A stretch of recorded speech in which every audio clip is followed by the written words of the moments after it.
Okay, so GwenerVerse, this channel here has come out with a teaser for Chapter 1 of Skybreak Riders, the GwenerVerse anime. So there's already been an opening animation and song and a closing animation and song that have been released for this. So probably if you don't know anything about Skybreak Riders, you need to go see those first, and those links will be in the description of this React video. Also GwenerVerse has a bunch of posts about Skybreak Riders, a lot of characters here, and yeah, so this is the two main characters, Ezra and Emily, for this anime, and it is audiobook chapters because only the opening and closing can really be animated. It's not financially possible to animate the whole thing right now. Okay, so let's see what's in the teaser. It looks like it's about 5 minutes long. Oh wait, actually I should read the description. Let's look at it. Okay, oh boy, oh boy, oh boy. We are finally at that point where I can show you what I've been cooking for the past couple months in the background.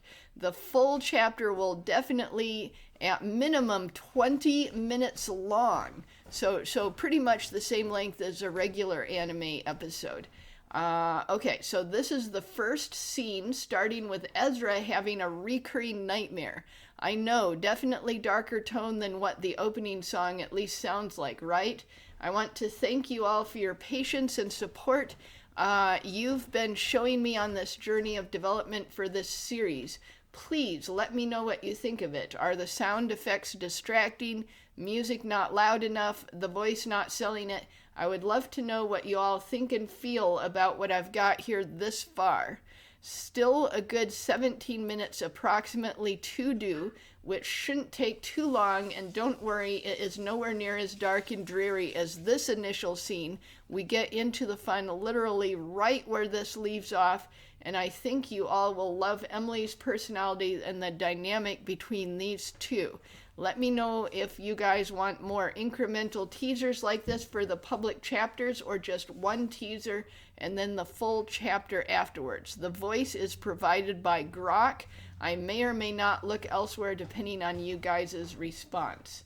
Okay, so yeah, I think usually one teaser per episode or per chapter works the best when I've seen other people do stuff like that.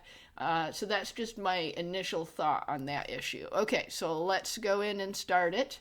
Make it big, and then here we go. Skybreak Riders! Libertas Summit! Free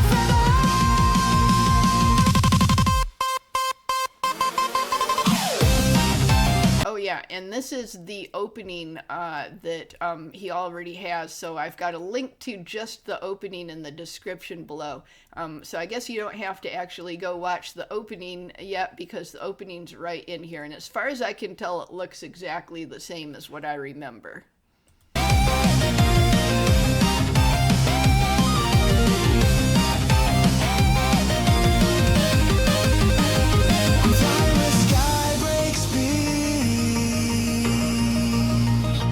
flying with skybreak speed,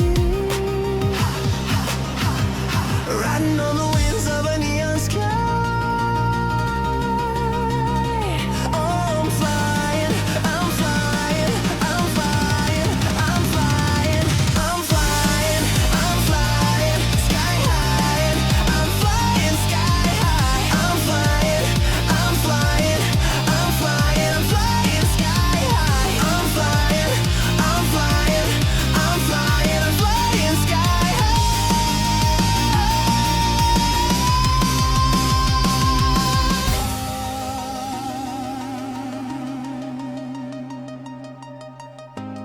Okay, and then this is the adoptive mother of these two, Ezra and Emily, and she is an elf witch.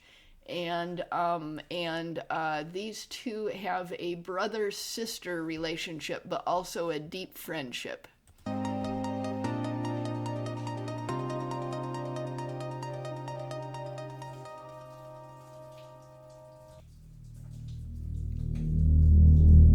Skybreak, Riders Chapter 1, The Boy Who Wouldn't Wake.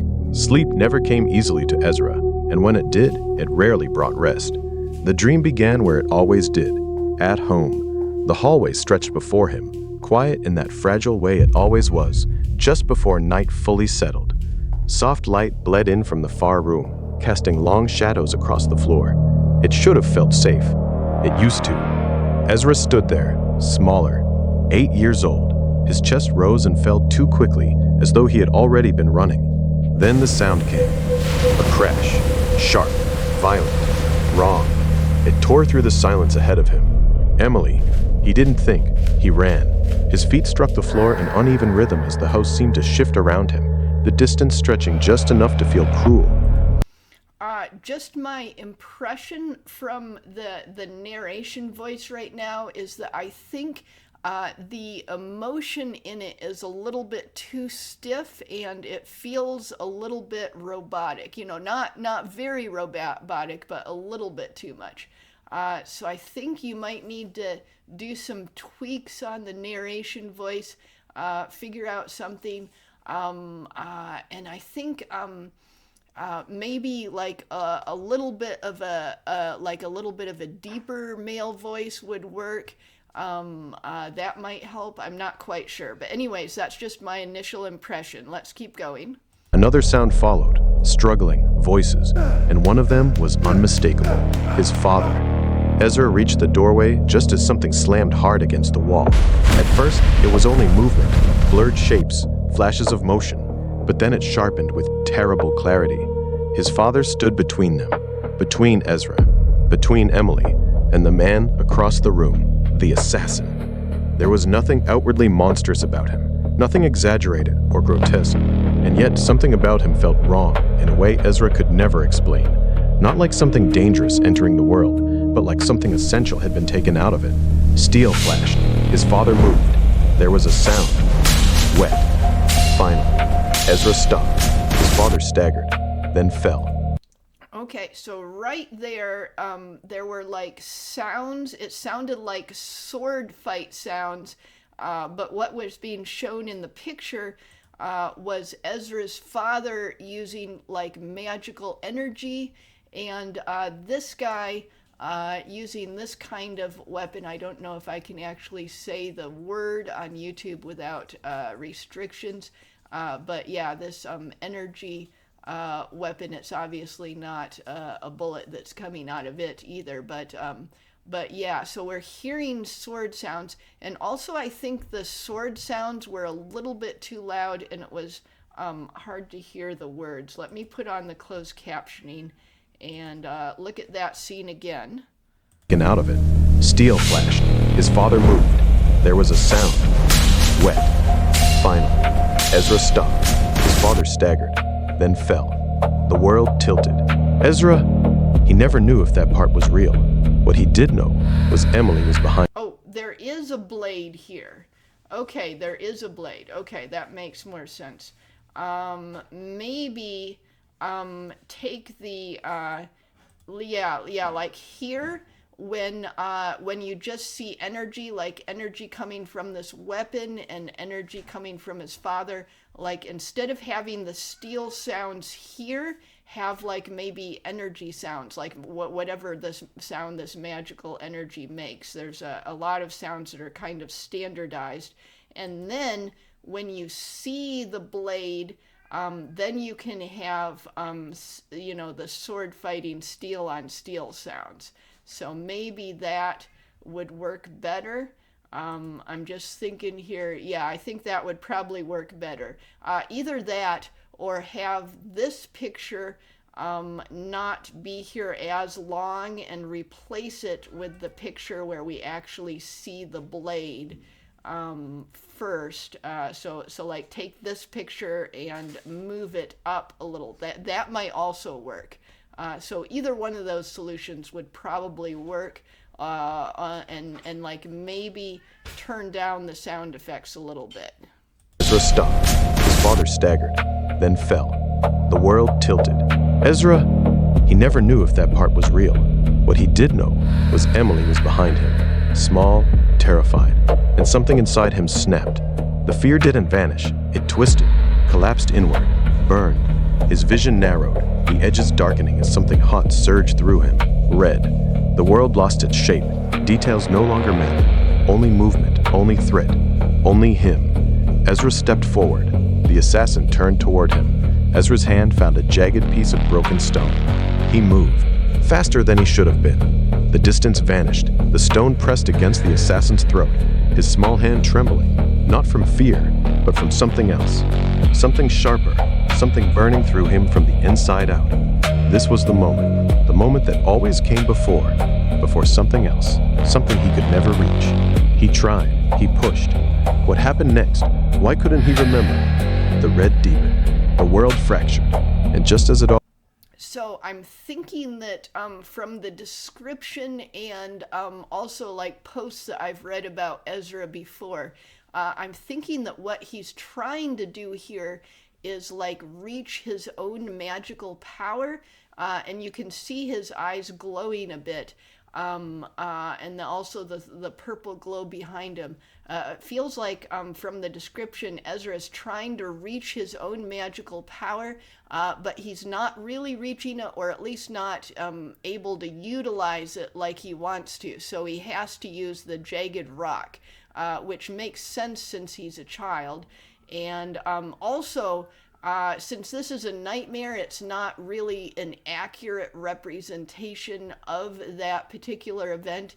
It's sort of distorted, and things are a bit symbolic and stuff like that, which is common in nightmares, and I think I understand that part of it.